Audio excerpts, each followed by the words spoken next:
Um, Today, it's about basically Buddhist perspective, recovery from trauma and depression, and I've spoken about things related to it, but not really with this particular focus.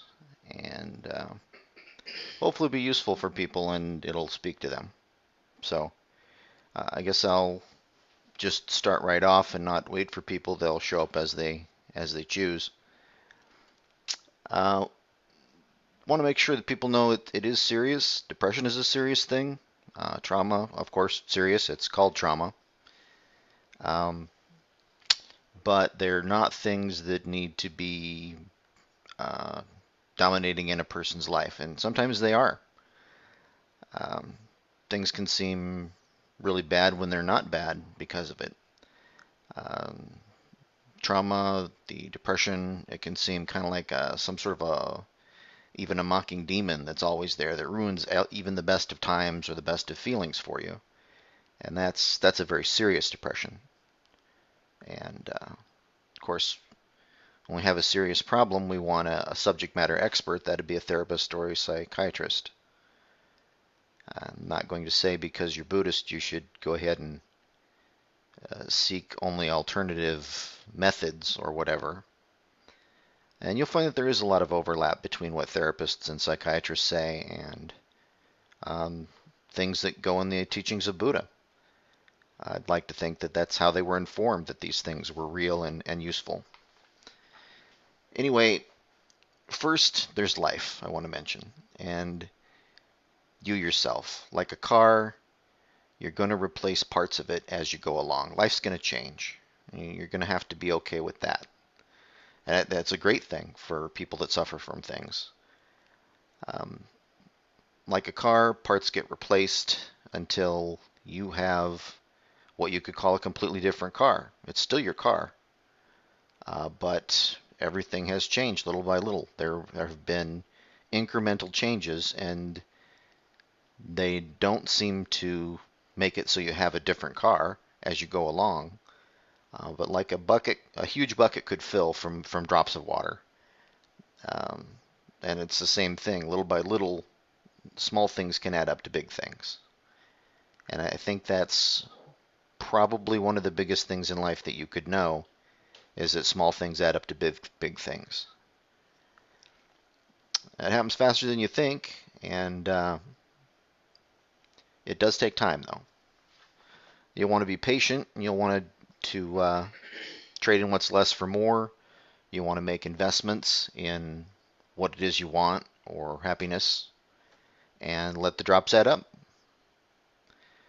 Um, there is a resting range of emotion that people have. So they'll get happy about something, they'll be depressed about something, they'll have this happen, they'll have that happen, but there's a general resting range of a person's sense of fulfillment, happiness, whatever. And that's what you want to change. That's what you want to move in a direction. You want to make investments in happiness, and you might not know how to do that, so I'll keep going. And the regular range, it's slowly going to move to a better place. You could be painting or whatever hobby that you might want to pursue where you express yourself, which does help. Um, the actual feeling itself of feeling like you're depressed or wounded by something, uh, there's an aspect to it where you feel like something's missing. You deserve something or you want something and you don't have it. And it could be real, could be imagined, it could be something that's possible and reasonable. It could be something that's impossible and unreasonable. And, all the mixtures thereof, more this, more that, a little bit of this, a little of that, a little column A, a little column B. And it's a productive area of conversation for you to have with a therapist, a psychiatrist, other people too. Um, those investments that you're making, they're in self to feel better or to feel worse, and you get to decide. And you get better at it as you go. You want to make peace with your self-image and accept, what's good and bad about you. I'm not saying you should be good with it, that you should continue to want to be bad at things or make mistakes, but to accept that, that's currently you. That's currently what you're doing. That's where you're at. And we're not better or worse than anybody else because we're where we are on our particular journey, ahead or behind somebody else, or ahead or behind where we want to be. We are where we are. And I think we need to have some acceptance of that. The particular things that you want to have in mind to be doing, I think, first of all, like I said, therapist, psychiatrist for severe depression or whatever. And it is a valid um, psychiatric theory and a method of treatment where they just talk to you. And the belief is that each person can really work out their own trauma, can really change their own life for the better, and really what they need is a reasonable sounding board. That they need somebody to talk to, and that they're there for that. Um, and they just kind of go wherever the conversation leads. That's fairly Buddhist, huh? There's meditation, and this is something you could do. And there's different aspects to it, of course. There's hundreds of types of meditation, but particular what I'm talking about is you could be pondering the past or the future, issues and solutions. You could be doing the grand abiding, silence meditation, breathing meditation. And I'm going through all this really quick, and I know I'm throwing a lot out here. 15 or 30 minutes is not much to hand somebody all the keys to a kingdom, right?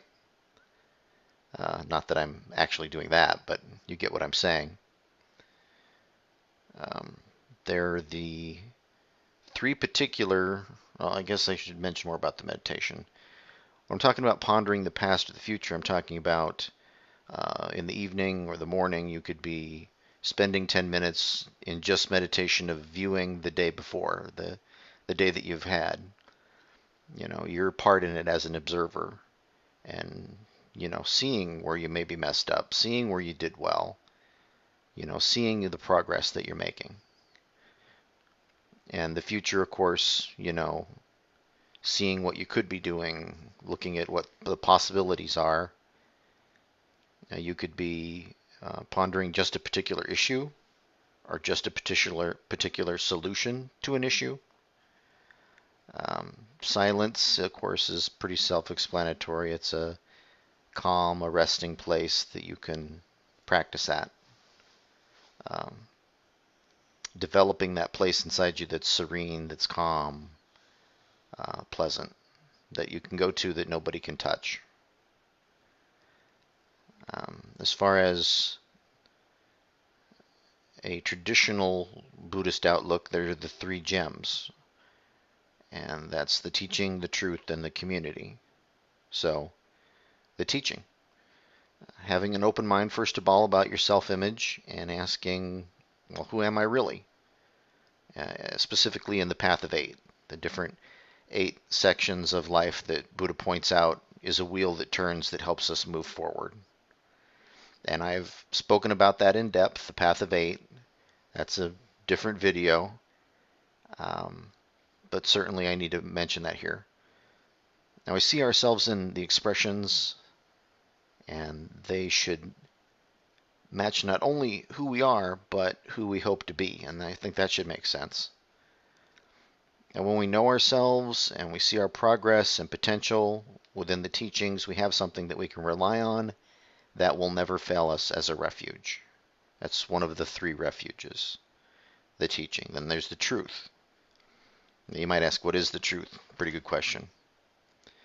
Well, when we have understandings about universal truths, we have those things to rely on, and they never fail us as a refuge. To lie separates people, causes suffering, decreases your power, your effectiveness, and that's an example. And people are always surprised at how interconnected universal truths are with our well-being. But if you haven't been there, I suggest you go there. There's the community.